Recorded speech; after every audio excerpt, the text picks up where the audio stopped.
सुन लो।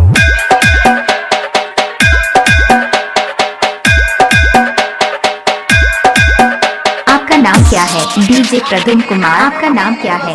डीजे प्रद्युम्न कुमार। हमारा पता है कापरपुर जौनपुर। Mobile number 8874404254।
आपका नाम क्या है? डीजे प्रद्युम्न कुमार। आपका नाम क्या है? DJ Pradyumna Kumar.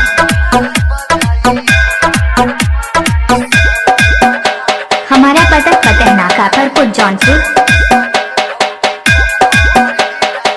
Mobile number 8874404254।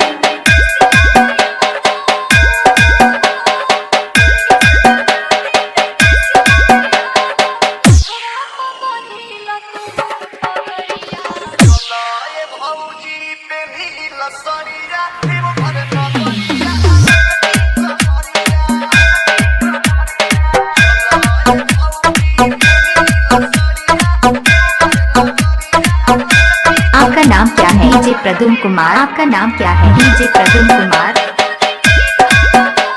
हमारा पता है कापरपुर जौनपुर।